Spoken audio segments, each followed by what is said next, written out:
الحمد لله رب العالمين والصلاة والسلام على سيد المرسلين محمد وعلى آله وصحبه أجمعين أما بعد فأعوذ بالله من الشيطان الرجيم بسم الله الرحمن الرحيم وَإِذْ تَأَذَّنَ رَبُّكُمْ لَئِنْ شَكَرْتُمْ لَأَزِيدَنَّكُمْ وَلَئِنْ كَفَرْتُمْ إِنَّ عَذَابِي لَشَدِيدٌ اللهم صل على سيدنا ومولانا محمد وعلى آل سيدنا ومولانا محمد وبارك وسلم.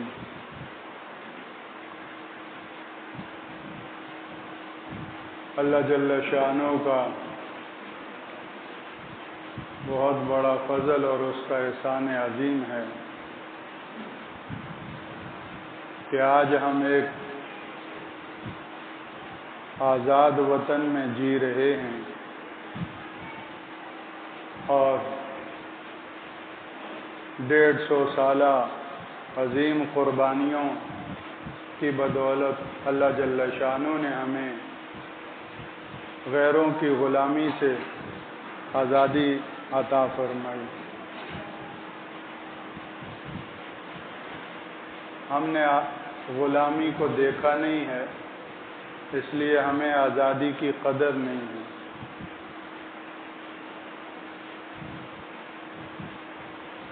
صحیح مسلم کی حدیث میں آتا ہے کہ بیٹا باپ کے حق کو کبھی ادا نہیں کر سکتا. کوئی بیٹا باپ کے حق کو ادا نہیں کر سکتا الا یہ کہ باپ کو غلام پائے اور اس کو خرید کر آزاد کر دے.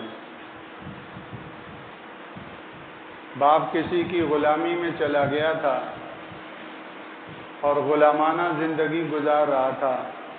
اس بیٹے نے باپ کو خریدا اس کے مالک اور آقا سے اور خرید کر اس کو آزاد کیا. شرعی مسئلے کے اعتبار سے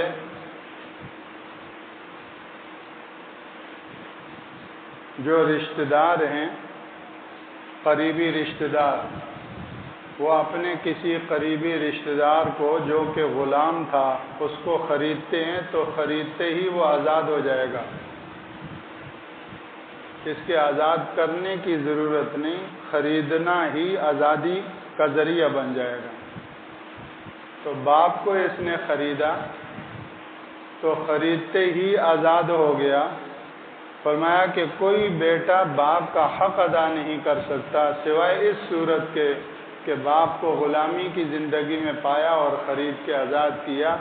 اس بیٹے نے اپنے باپ کا حق ادا کیا. اس سے آزادی اور غلامی کا پتہ چلتا ہے کہ غلامی کتنی بڑی مصیبت ہے اور آزادی کتنی بڑی نعمت ہے. کہ جس بیٹے نے باپ کو غلام اور غلامی کی زندگی میں پایا تھا اس نے باپ کو خرید کر آزادی دلائی. یہ اتنی بڑی نعمت ہے اور یہ بیٹے نے اتنا بڑا صلہ اس کو دیا کہ گویا کہ اس نے باپ کے حقوق ادا کر دیے. علماء اس کی ایک وجہ یہ بھی فرماتے ہیں کہ غلامی موت ہے، آزادی زندگی ہے.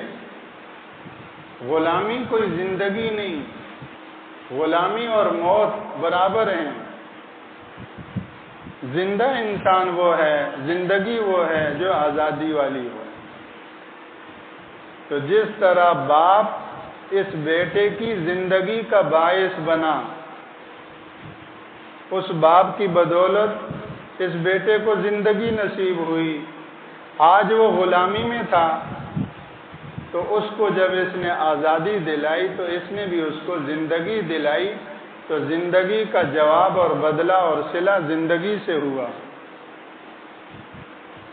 باپ اس کی زندگی کا باعث بنا اور یہ باپ کی زندگی کا باعث بنا. یہ حق کی ادائیگی کی صورت ہے. اس کے علاوہ کوئی بیٹا باپ کے حقوق ادا کر سکے ممکن نہیں. جتنی خدمت کرے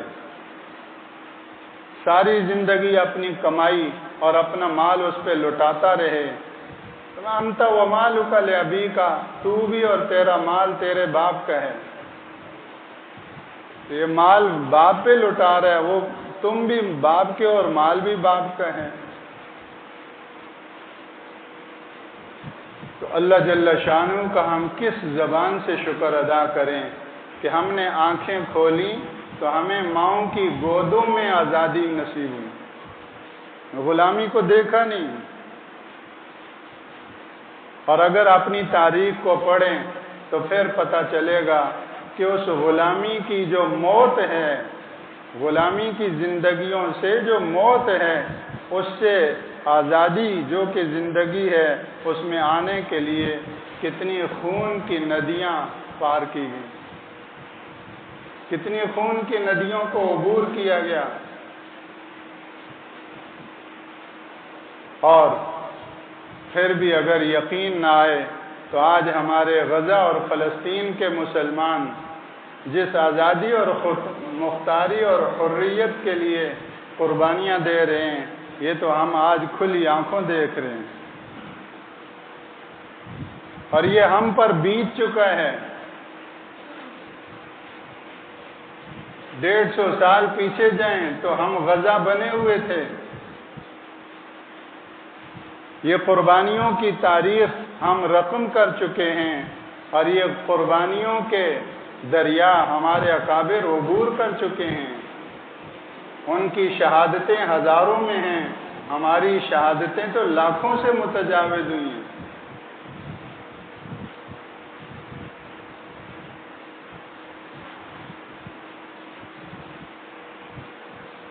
تاریخ کا اور ہسٹری کا پڑھنے والا جانتا ہے کہ اس بر صغیر میں، متحدہ ہندوستان میں سال 2 سال 20 سال 100 سال نہیں، صدیوں مسلمانوں کی حکومت رہی۔ رسول اللہ صلی اللہ علیہ وسلم کو اللہ جل شانہ نے پوری دھرتی کے سنٹر میں اور مرکز میں مبعوث فرمایا۔ مکہ المکرمہ پورے ورلڈ کے لیے، پوری دنیا کے لیے ایسی ہے جیسے انسانی جسم میں ناپ۔ رحمت للعالمین صلی اللہ علیہ وسلم کو اللہ جل شانہ نے مرکز عالم میں مبعوث فرمایا اور پورے عالم کے لیے مبعوث فرمایا۔ سارے انبیاء اطراف و اکناف میں آتے رہے، واحد نبی ہیں امام الانبیاء خاتم الانبیاء صلی اللہ علیہ وسلم، اللہ جل شانہ نے ان کو مرکز عالم میں مبعوث فرمایا۔ قل یا ایھا الناس انی رسول اللہ الیکم جمیعا، اعلان کر دو اے پیغمبر کہ انسانیت میں تم سب کی طرف اللہ کا بھیجا ہوا رسول ہوں۔ الذی لہ ملک السماوات والارض، وہ اللہ جس کی حکومت اور سلطنت اور بادشاہت آسمان و زمین 14 طبق پوری کائنات پر محیط ہے۔ وما ارسلناک الا رحمۃ للعالمین، چنانچہ وہاں سے یہ اسلام کا نور اور اسلام کی روشنی، یہ ہدایت کا سویرا پورے عالم میں چاروں اطراف شرقاً غرباً شمالاً جنوباً پھیلنا شروع ہوا۔ خلیفہ ثانی فاروق اعظم سیدنا عمر ابن خطاب رضی اللہ تعالیٰ عنہ، خلیفہ ثالث سیدنا مظلوم مدینہ حضرت عثمان ابن عفان رضی اللہ تعالیٰ عنہ، خلیفہ چہارم سیدنا حضرت علی المرتضی کرم اللہ وجہہ، ان خلفائے راشدین کے دور میں، بنو امیہ کے دور میں اسلام کا نور اور سویرا یہ بر صغیر میں پہنچ چکا تھا، مالابار اور وغیرہ ان علاقوں تک۔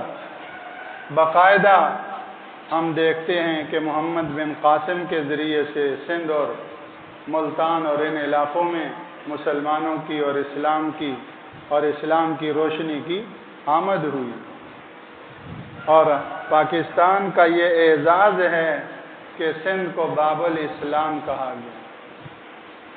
یہ گویا کہ مشرق اقصی کے لیے اور یہ پورے بر صغیر کے لیے، ایشیا کے لیے یہ گویا کہ اسلام کا دروازہ بنا، باب الاسلام۔ اور رسول اللہ صلی اللہ علیہ وسلم کے پالے پوسے ہوئے صحابہ، ان کے پالے پوسے ہوئے تربیت یافتہ تابعین اور تبع تابعین کی آمد ہوئی، صحابہ کی آمد ہوئی سکھر میں، پنجگور میں، اور کہاں کہاں آج ان کی مبارک قبریں پڑی ہیں۔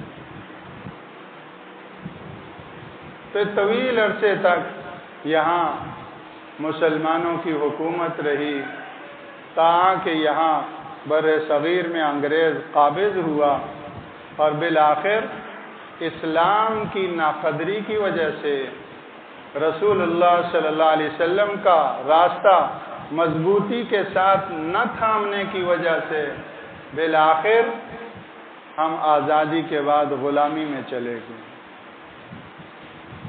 اور پوری ایک صدی ہم پر غلامی کی زندگی گویا کہ محیط رہی، اور غلامانہ زندگی گزارنے پہ ہم مجبور ہوئے۔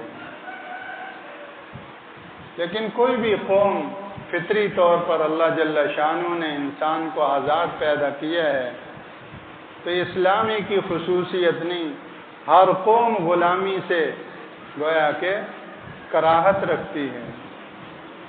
تو اس دور میں 1857 سے لے کر 1947 تک یہ قریب قریب پوری صدی آزادی کی تحریکوں سے معمور ہے۔ ابتدا مسلح جد و جہد ہوئی، 1857 کی جنگ آزادی کی صورت میں باقاعدہ جہادی مہمیں شروع ہوئیں، مسلح کوششیں شروع ہوئیں، لیکن جب وہ بارآور نہ ہوئیں اور بظاہر شکست ہوئی، ناکام نہیں ہوئی، شکست ہوئی۔ ناکامی الگ ہے، شکست الگ ہے۔ فتح یاب نہیں ہوئے لیکن ناکام بھی نہیں ہوئے، جو ان کے حصے کا کام تھا وہ کر کے وہ کامیاب ہو گئے۔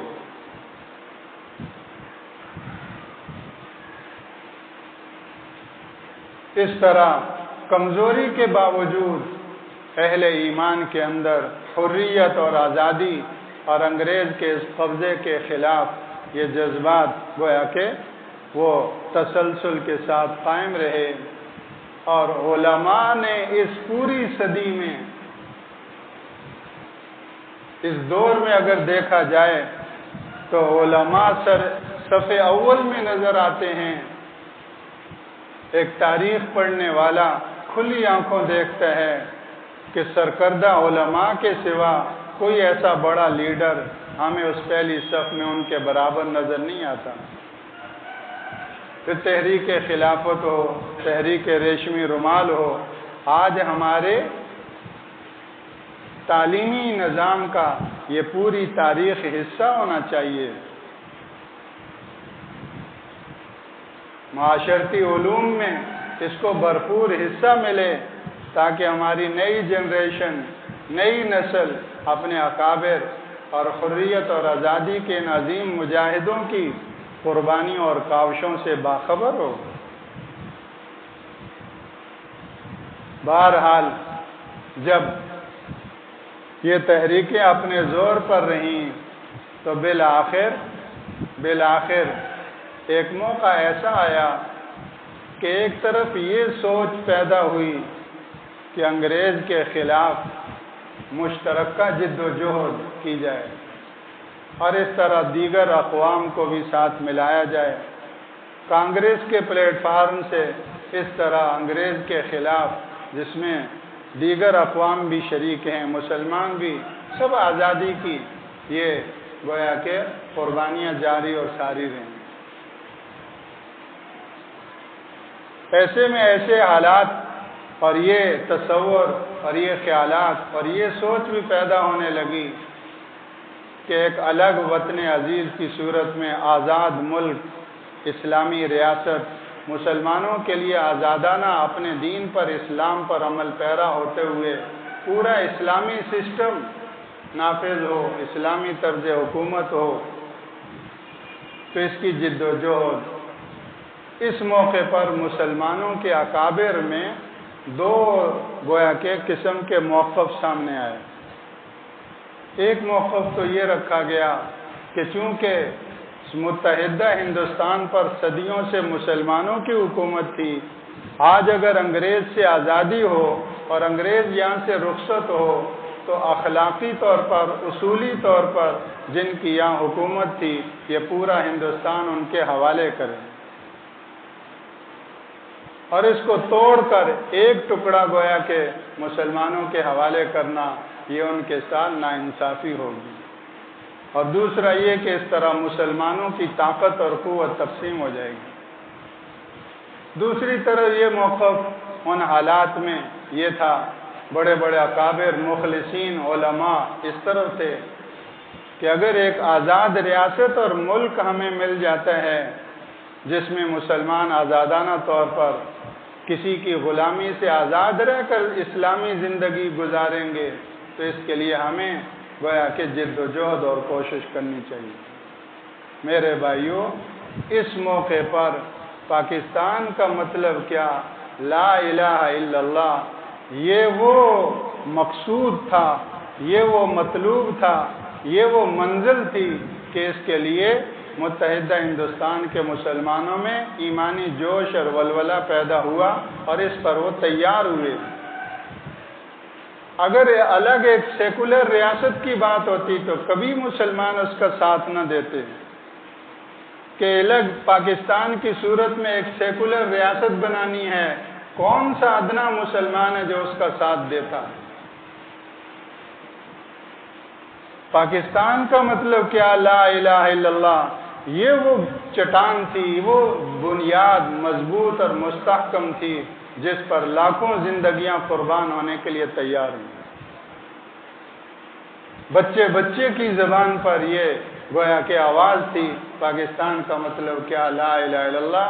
حکیم الامت حضرت تھانوی رحمہ اللہ، شیخ الاسلام مولانا شبیر احمد عثمانی، مفتی محمد حسن عمر تسری اور مولانا ظفر احمد عثمانی اور بڑے بڑے قداور علماء اہل علم، انہوں نے قائد اعظم محمد علی جناح ان کی امارت اور سرپرستی میں یہ تحریک مضبوط کی، اور بالآخر جب 27 رمضان 1467 قمری اعتبار سے، جو کہ ہمیں یاد نہیں رہتی، 27 رمضان 14 اگست تو یاد ہے بچے بچے کو، لیکن جو باعث برکت ہے وہ یاد نہیں کہ 27 رمضان 27ویں اور 1400 گویا کہ 67 ہجری بمطابق 14 اگست 1947 کو اللہ جل شانہ نے وطن عزیز کی صورت میں یہ پاک خطہ ہمیں عطا فرمایا، اور مشرقی اور مغربی پاکستان میں علماء کے ہاتھوں جھنڈے لہرائے گئے۔ پاکستان کا جھنڈا یہاں کراچی میں جو اس وقت اس کا دارالحکومت تھا، تو اس مغربی پاکستان میں کراچی میں شیخ الاسلام مولانا شبیر احمد عثمانی رحمہ اللہ نے پاکستان کا جھنڈا لہرایا، اور مشرقی پاکستان میں کالا ڈھاکہ میں وہاں مولانا ظفر احمد عثمانی رحمہ اللہ انہوں نے پاکستان کا جھنڈا لہرایا۔ اس طرح مشرقی اور مغربی پاکستان میں ان علماء نے جھنڈا لہرا کر تو یہ گویا کہ سب کے سامنے یہ تاریخ اور حقیقت سامنے آ گئی کہ اس وطن عزیز کی بنیادوں میں تمام مسلمانوں کے ساتھ سب سے زیادہ اگر قربانیاں ہیں تو وہ علماء کی ہیں، اور قائد اعظم محمد علی جناح مرحوم نے حضرت مولانا شبیر احمد عثمانی ان کے بارے میں یہ کہا کہ یہ اگر میرے ساتھ نہ ہوتے تو پاکستان بنانے میں ہم کامیاب کبھی نہ ہوتے۔ ان کی قربانیوں کے اعتراف میں ان کے ہاتھ سے پرچم کشائی کروائی گئی۔ آج 14 اگست کے دن پورے ملک کے طول و عرض میں جشن آزادی کی صورت میں جا بجا ملک کے طول و عرض میں تقاریب ہوتی ہیں، سکولوں اور کالجوں اور یونیورسٹیوں میں، مختلف اداروں میں صوبائی اور قومی سطح پر تقاریب ہوتی ہیں آزادی کے عنوان سے۔ اس موقع پر ہمیں چند باتوں کا اہتمام کرنا چاہیے۔ سب سے پہلی بات جو ہر ایک فرد سے متعلق ہے، ہم میں سے ہر ایک فرد سے متعلق ہے کہ ہم اپنے ان محسنین کے لیے چاروں ہاتھوں سے دعا کریں کہ جن کی قربانیوں جو ہمیں معلوم ہیں اور کتنے ہیں وہ جو ہمیں معلوم ہی نہیں، ان میں مرد بھی ہیں، عورتیں بھی ہیں، جوان بھی ہیں، بوڑھے بھی ہیں اور بچے بھی ہیں۔ ایسے ایسے قربانی دینے والے خاندانوں کے خاندان اجڑے ہیں جب جا کے ہمیں آزادی ملی۔ نظام الدین مرکز میں 3 مہینے تک شیخ الحدیث صاحب رحمہ اللہ محصور رہے۔ وہاں سے نظام الدین کے قریب سہارنپور اسٹیشن سے پاکستان جب ریل آتی تھی تو بچوں کو اسٹیشن پر چھوڑ کر والدین اکیلے نہتے وہ پاکستان کے لیے روانہ ہو جاتے تھے۔ حضرت شیخ الحدیث صاحب رحمہ اللہ نے لکھا ہے کہ ان والدین سے پوچھا جاتا کہ تم یہ بچوں کو یہاں کس کے حوالے کر کے جا رہے ہو؟ تو پاکستان جا رہے ہو، یہاں اسٹیشن پر ان بچوں کو چھوڑ کر کس کے حوالے کر کے جا رہے ہو؟ تو ان ماؤں باپوں کا، ان والدین کا یہ جواب ہوتا تھا کہ اگر ہم صحیح سلامت پاکستان پہنچ گئے تو اللہ اور اولاد دے دیں گے، لیکن ہم اپنی آنکھوں سے ان بچوں کو ذبح ہوتا ہوا نہیں دیکھ سکتے۔ میرے بھائیوں، یہ وہ قربانیاں ہیں جن کے تذکرے نہیں ہوتے۔ ان ماں باپ کے دلوں پر کیا گزرتی ہوگی اور کیا بیتی ہوگی جنہوں نے اپنے نونہال معصوم بچے لاوارث چھوڑ کر پاکستان کا رخ کیا۔ یہ قربانیاں دینے والے کیا اس لیے پاکستان آئے تھے کہ آج یہاں برزخ جیسے ڈرامے ہوں اور فلمیں ہوں جس میں اسلامی احکامات کا مذاق اڑایا جائے؟ یہ قربانی دینے والے اس لیے آئے تھے کہ آج انہی علماء اور ان کے مراکز اور مدارس کو شک کی نگاہوں سے دیکھا جائے اور قومی سطح پر ان مدارس کی خدمات کا اعتراف کرنے کے بجائے ان کی ناشکری اور ناقدری کی جائے۔ جن مدارس کا قومی بجٹ میں، صوبائی بجٹ میں ہمارے خزانے پر 1 روپے کا بھی بوجھ نہیں ہے، کروڑوں اور اربوں کا وہ کام وہ مسلمان اپنی مدد آپ کے تحت کر رہے ہیں، لیکن اس کے باوجود ان مدارس کی خدمات کا اعتراف نہیں بلکہ ان کو شک کی نگاہوں سے دیکھنا۔ آج آپ کو معلوم ہے کہ ایک طویل عرصہ گزر چکا ہے، پاکستان میں مدارس کے اوپر رجسٹریشن بند ہے، کوئی مدرسہ رجسٹر نہیں ہو سکتا۔ یہ ملک کی بات ہے، اپنے وطن عزیز کی بات ہے، انڈیا کی نہیں ہے۔ وہاں مدارس کے لیے مسائل اور زیادہ ہیں۔ اہل مدارس علماء کے لیے وہاں کی مودی حکومت وہ مدارس کے لیے بڑے مسائل کھڑے کیے ہوئے ہیں، ان کے لیے بھی دعا کریں۔ لیکن ہمارے حوالے سے یہاں کسی مدرسے کا بینک اکاؤنٹ نہیں بن سکتا۔ پرویز مشرف علیہ ما یستحق ہو، یہ قانون بنا گیا، اس کے ساتھ جو اللہ کا معاملہ ہے، لیکن آج تک مدارس تو چاہتے ہیں ہمارے رجسٹر کیا جائے، ہمارے بینک اکاؤنٹ بنائے جائیں تاکہ مدارس کا تمام آمد اور خرچ اور پورا حساب آڈٹ ہو اور بینک کے تھرو ساری گویا کہ وہ خرچ اور آمدن وہ سب کا حساب نمایاں ہو، لیکن بینک اکاؤنٹ نہیں بنا سکتے، رجسٹر نہیں ہو سکتے۔ یہ ان تحریک پاکستان کے عظیم قائدین جنہوں نے پاکستان کے جھنڈوں کی جو ہے وہ پرچم کشائی کی، شیخ الاسلام مولانا شبیر احمد عثمانی، مولانا ظفر احمد عثمانی، مفتی اعظم پاکستان مفتی شفیع رحمہم اللہ، یہ ان اکابر کی قربانیوں کا یہ صلہ ہے، یہ انتہا درجے کی ناشکری ہے۔ تو سب سے پہلے ہمیں اپنے محسنین کو سمجھنا ہوگا اور ان کے احسانات کی قدردانی کرنی ہوگی۔ جب تک محسنین کے احسانات کی قدردانی نہیں کریں گے، جب تک جن بنیادوں پر قائم ہونے کے لیے یہ ملک اللہ نے دیا ان بنیادوں پر ہم کھڑے نہیں ہوں گے، تب تک یہ پاکستان کبھی بھی ترقی نہیں کر سکتا۔ یہ تو ایک عظیم طبقہ مسلمانوں کا پہلے دن سے لے کر آج تک رہا ہے، جس وطن عزیز کو آباد کرنے کے لیے شب و روز سردی اور گرمی زندگیاں لگائے ہوئے ہیں۔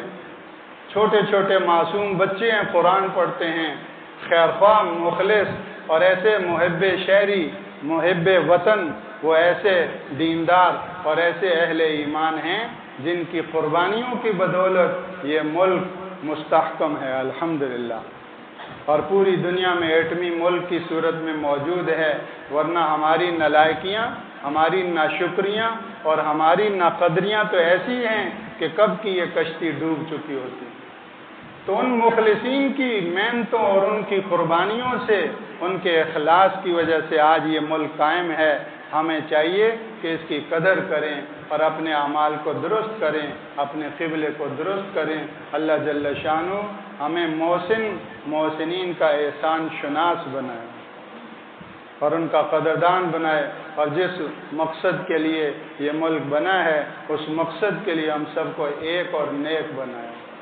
سبحانک اللہم و بحمدک، نشہد ان لا الہ الا انت، نستغفرک و نتوب الیک۔